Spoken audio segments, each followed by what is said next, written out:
I swear to God, when I pushed open that hotel door, the first thing I saw wasn't them. It was his wedding ring sitting on the nightstand, like he'd taken it off to pretend I never existed. Freeze frame on the ring. Freeze frame on his face. Freeze frame on mine. Rewind 30 days earlier. I still believed we were the perfect couple. Back then, my mornings started with sunlight, steam, and the scent of overpriced coffee. He'd slip into the bedroom half awake, holding 2 mugs, like some rom-com husband women on TikTok brag about. He'd kiss my forehead and whisper, "You deserve soft things." And I'd pretend I believed him. Our friends envied us. At dinner parties, people called us the couple that proves marriage still works. He'd laugh, squeeze my hand, and say, "It's not work if it's with your soulmate." It was perfectly scripted, almost cinematic. Way too cinematic. If someone had paused that moment and asked what could break us, I'd have said nothing. Not money, not stress, not boredom. We were bulletproof.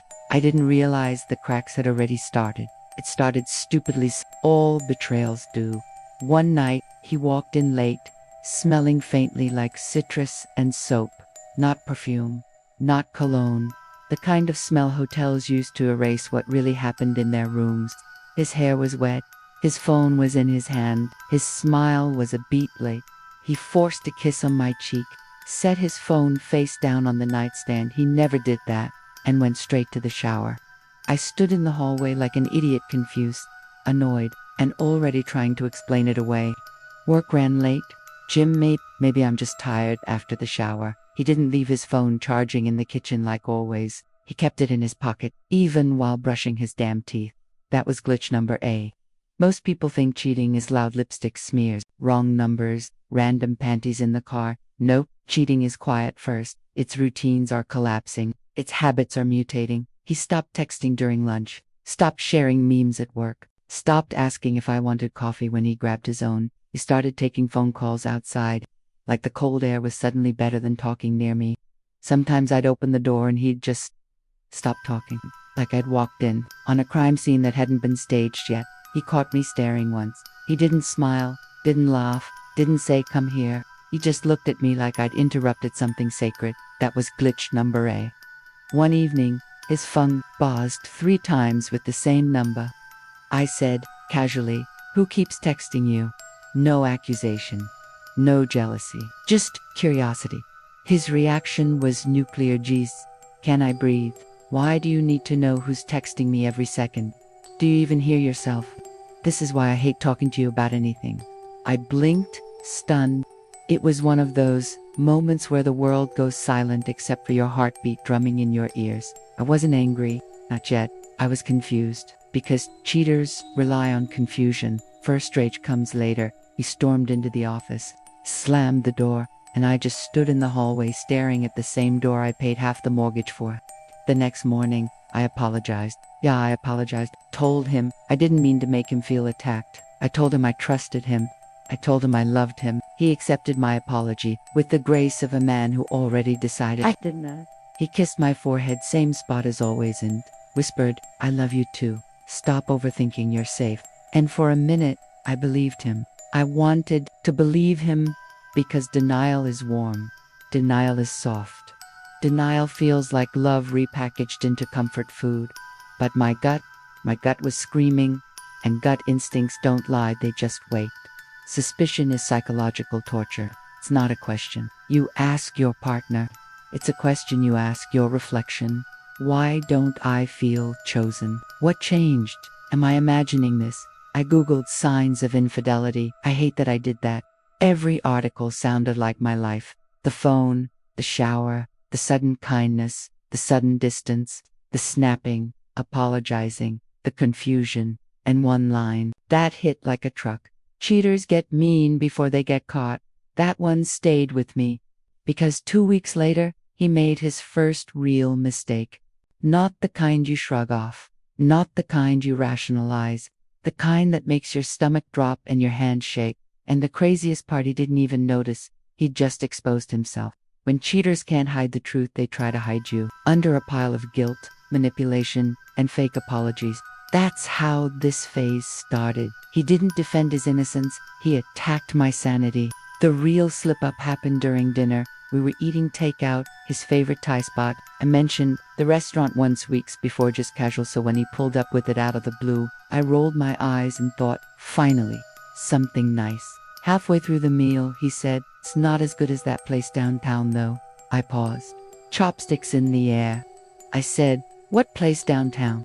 He froze, blinked twice, then covered it with a smirk like he'd rehearsed the line. "Oh, John took me there last week." But his voice slid off the sentence like it was wearing oil too slippery to trust. I've known John for 10 years.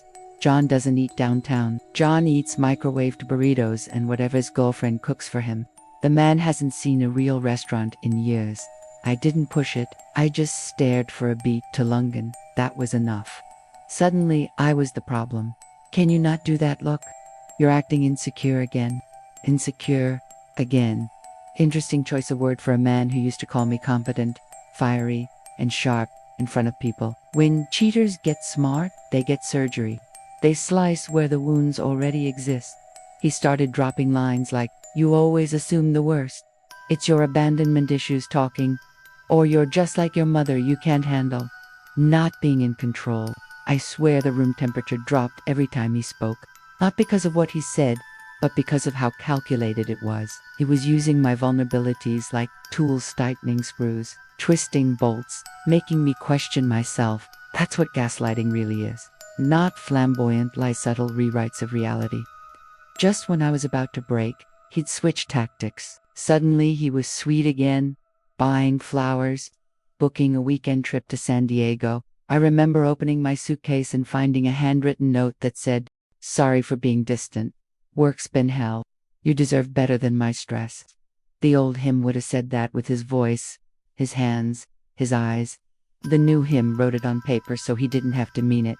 We spent that weekend laughing, eating, and walking on the beach, and for a brief, disgusting moment, I doubted everything I'd felt. Maybe I was spiraling. Maybe I'd been projecting. Maybe the internet articles were wrong. That's the purpose of love bombs. They make you shut up long enough for the cheater to continue. The illusion cracked during the trip. We were in the hotel, scrolling through Netflix. He stopped on a thriller and said, "Oh yeah, this one has that twist where she's not actually dead." I stared at him slowly. We'd never watched that movie. We'd never even talked about that movie. And you don't just know a twist unless you've seen it recently. I didn't call it out. I let him keep scrolling, but inside, the gears locked in place. This wasn't intuition anymore. This was evidence without the time. After we got home, he went to the gym, or so he said. I opened my laptop, pulled up our phone plan, and the screen lit up with a pattern that made my heart kick against my ribs. Same number, same time windows, night after night after night. But when I looked closer, the number wasn't saved under a name. Just digits say ghost. I took a screenshot, then another, then one more for the lawyer I didn't even know I was going to hire yet. When he got home, I asked calmly, "Who's 323951877's ex?" He didn't miss a beat. Spam. They've been blowing up my phone. Spam doesn't leave voicemails. Spam doesn't text goodnight at 11:23 p.m. Spam doesn't call twice at 6 a.m. on Saturday. But again, he didn't defend his innocence. He attacked my sanity. Seriously. Are you tracking my phone calls now? Jesus, this is suffocating. You need help. There it was. The holy trifecta of gaslighting, insult deflection diagnosis, the cheater's TED Talk formula. The final crack didn't come from a mistake, it came from anger. I walked into the living room and said gently, "I feel like something is going on. I just need honesty."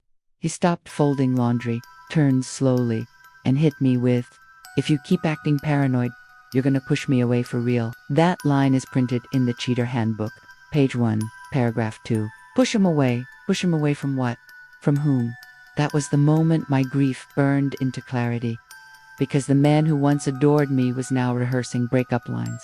2 days later, he slipped again, but this time, he didn't just slip in words. He slipped in location, he slipped in timing, he slipped in logistics. He forgot that I checked our credit card transactions, and when I opened the account, I saw a charge for a restaurant we'd never been to under the reservation name Harrison plus guest.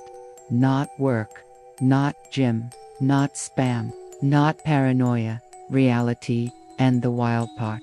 That dinner wasn't the affair, it was just the warm-up. The real betrayal was already scheduled. Tonight, I stopped crying, I stopped asking questions, I stopped explaining myself. When you're with a liar, silence becomes your greatest weapon. That's when I switched roles from wife to detective. Cheaters don't confess, they get caught. And after that restaurant charge, I knew confronting him without proof would just earn me new diagnoses: paranoid, jealous, emotional, or his personal favorite, insecure. But no, not this time.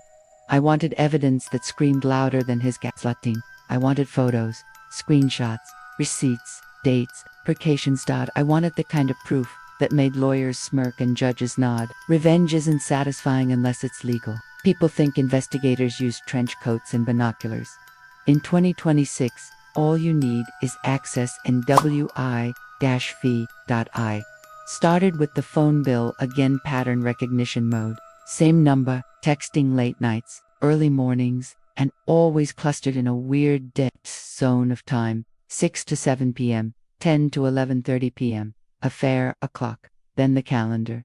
He had a work dinner scheduled for the same night as the restaurant transaction, but when I hovered over the calendar entry, I noticed something weird. He'd added it at 3 a.m. People don't make dinner reservations at 3 a.m., but cheetahs do. That's their peak scheduling window, guilt hour. Then came the email. He had two accounts, one personal, one professional. The professional one was boring contracts, invoices, boring best records threads, but the personal one, he forgot I had the password. He'd shared it with me 2 years earlier when we planned a vacation, and I stored it in my notes app because I'm organized and apparently built for survival.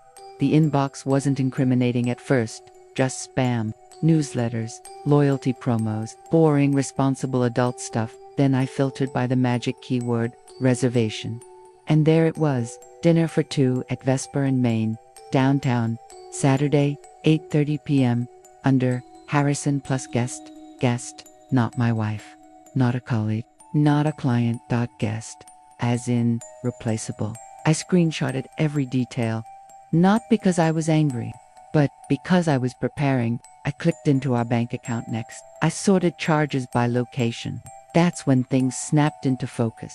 He had two clusters of charges: work district and downtown luxury row. He never took me downtown. Too expensive, he'd said. Pretentious. But for her, apparently, he became a foodie with standards. 4 charges, 2 months, all upscale, all 2 top reservations, screenshots, dates, times, compiling evidence like a prosecutor. Then the jewelry receipt. This one didn't hurt.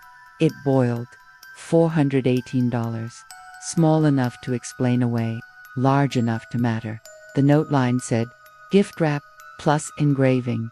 Engraving. He'd never engraved a single thing for me, not even our anniversary gift. The one I got was a plant. No shade to plants, but they don't come engraved. I saved that too. Because in divorce court, engraving is basically a confession. Affairs require logistics, distance, opportunity. I needed to know where those gaps lived, so I opened Find My Not Stalk Him to confirm what my gut already knew. His location history showed a cluster on 7th and Main for 3 Tuesdays in a row. He doesn't go downtown on Tuesdays. He coaches softball Tuesdays. Correction. He said he coaches softball Tuesdays. The data wasn't loud yet, but it was consistent. Consistency is the skeleton of truth. On Thursday night, he came home smiling, holding tie again. I took the bag, thanked him, and waited for him to go to the shower. The shower was his towel. Once the water started running, his phone lit up on the counter.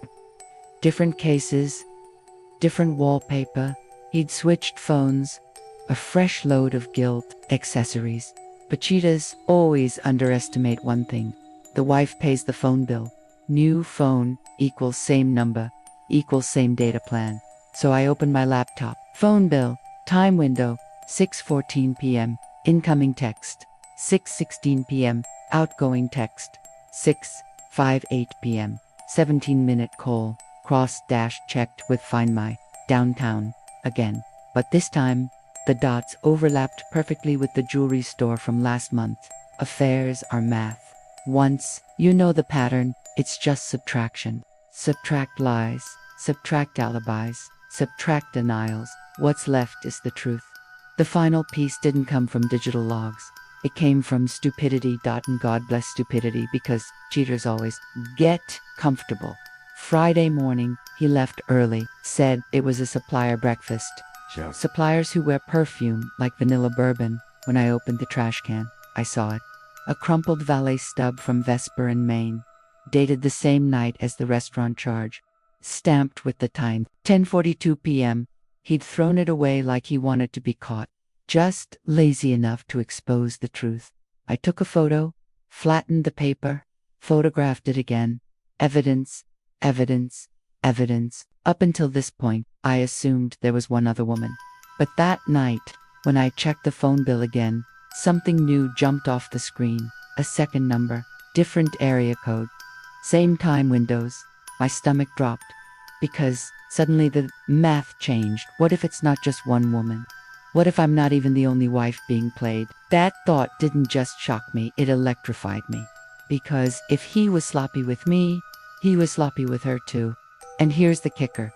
Those two numbers, both lit up on Saturday night. Same time frame, same pattern, same Predner window. Which means he wasn't planning a secret dinner.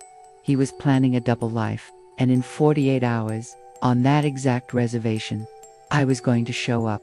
Not for closure, not for answers, for proof, for destruction, for the catch. Cheaters don't expect to get caught, they expect to get away with it. That's why the confrontation always feels like an ambush.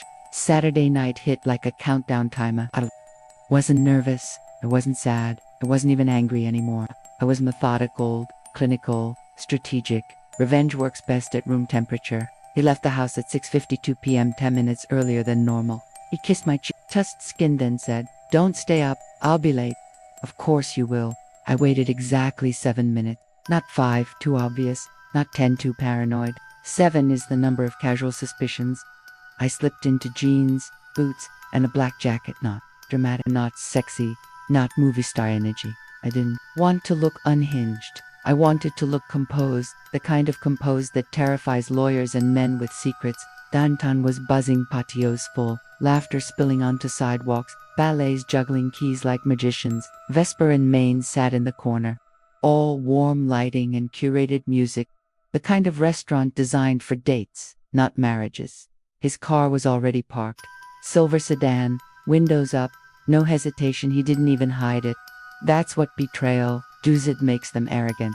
I gave the valet my keys, with a smile that probably unsettled him. Psychopath chic. Inside, the hostess greeted me with the same tone you use for expensive customers and influencers. Reservation, I said. Harrison.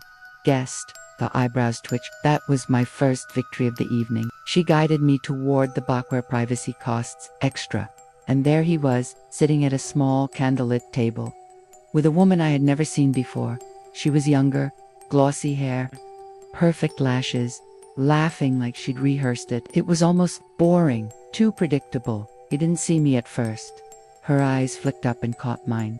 She froze mid-laugh, mouth still open, eyes wide. Then he turned.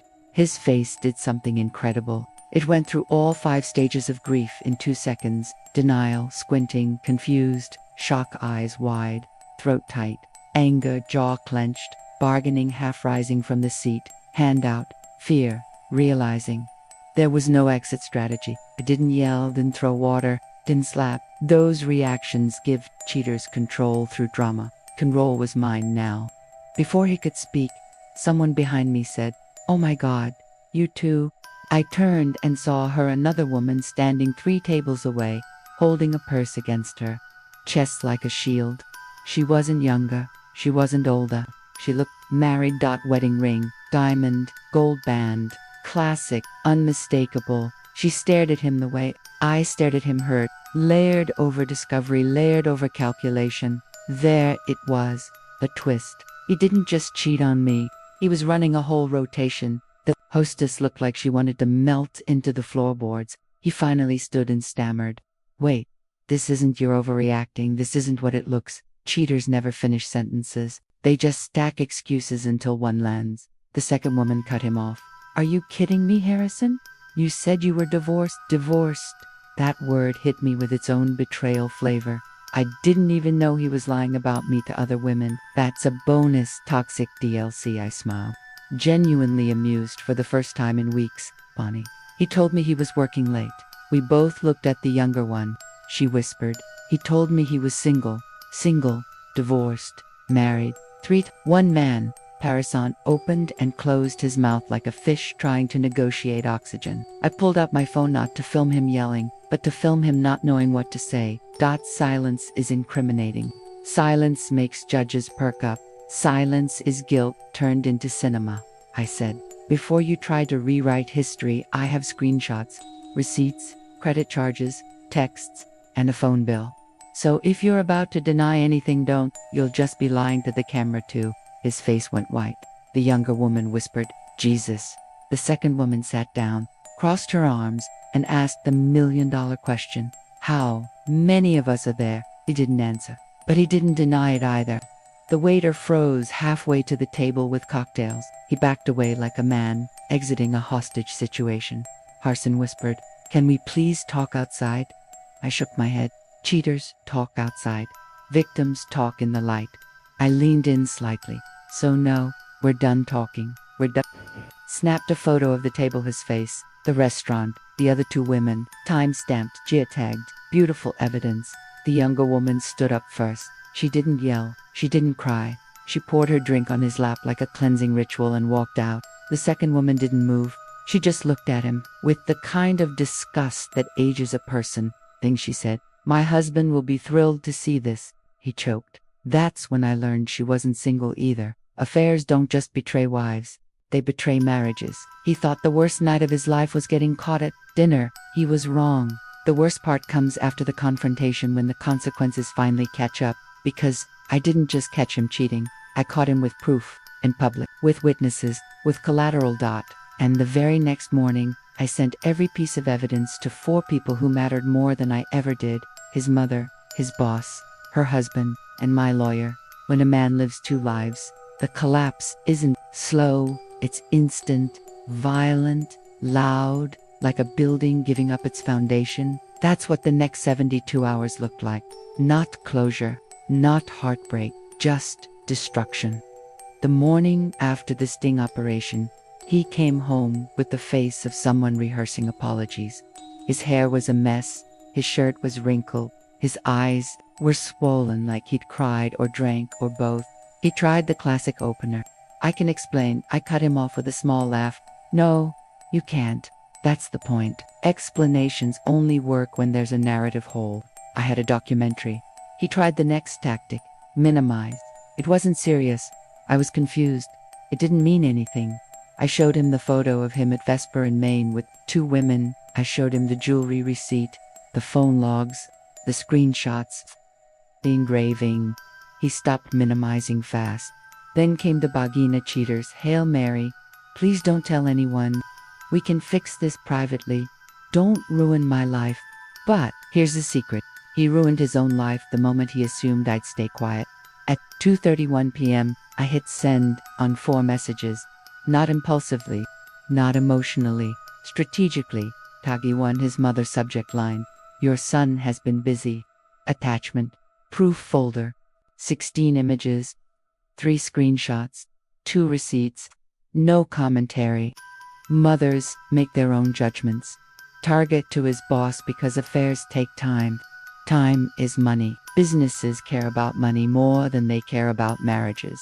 Attachment included the dates, dinner receipts during client meetings. Target 3, the second woman's husband. That one wasn't petty. It was solidarity. Betrayed spouses are a weird kind of family, he responded in 11 minutes. Thank you. I had suspicions, but no proof. I'm done. Targi for my lawyer, because heartbreak needs therapy, but betrayal needs paperwork. He didn't cry until his mother called. The guilt didn't break him, shame did. He paced the living room, whisper screaming into the phone. Mom, please, just listen. No, she's overreacting. No, stop, just stop. When he hung up, he looked smaller, like someone had unplugged him from whatever ego generator he ran on. When cheaters picture divorce, they imagine arguments, heartbreak, split furniture, slammed doors. Real divorce is spreadsheets and signatures, and asset division and calm voices that haunt men more than screaming ever could, because screaming says you still care. Silence says you're already gone. The deposition was the highlight reel of his lies. But in legalese, the lawyer asked, "Did you spend marital funds on jewelry for a woman who is not your wife?" He stuttered again. She does never rehearse for court. Then the lawyer clarified, "Yes or no." Silence isn't an answer, but judges treat it like one. Here's the part I didn't expect. His boss didn't just get the evidence. He forwarded it to HR. Turns out Harrison wasn't just cheating on me. He was cheating on company policy. Specifically, no fraternization with contracted vendors. The younger woman? Vendor? Boom. He wasn't fired immediately, but HR froze his promotion. And in corporate America, freezing someone's trajectory is better punishment than termination. Termination ends pain, stagnation, stretches it. The divorce finalized. He lost the house. I kept the car. He paid the fees. I kept my dignity. The second woman, she left her own marriage, but not out of sad news, out of relief. Her husband was a ghost of a partner. Finding out about Harrison was just the last domino. The younger woman, she blocked him mid-trial. Smart girl. She was late to the plot, but she exited before the credits. People think revenge feels like fireworks. It doesn't. It feels like oxygen. No more late-night spirals. No more detective work. No more questioning my sanity. Just quiet. I moved into an apartment downtown. New job, new mornings, new routines with coffee and music and no phone face down on the table like a corpse hiding secrets. One night, months later, a friend asked, "Do you regret any of it?" I smiled. Only the parts where I doubted myself. Because the twist ending wasn't catching him, it was reclaiming me. Here's the final twist. I never actually needed proof to leave. The proof was just for revenge. The leaving was for freedom. So if anyone watching this is sitting in suspicion, gaslighting, or lies, here's your CT. Trust your gut. Investigate in silence. Collect evidence. And when you're ready, don't confront. Destroy strategically. Cheaters play games. Spouses win wars. If you're watching this story, tighten your blanket and hit the like button so YouTube understands you want the next chapter unlocked. And tell me in the comments, which beautiful country are you watching from, and what's the exact time there right now?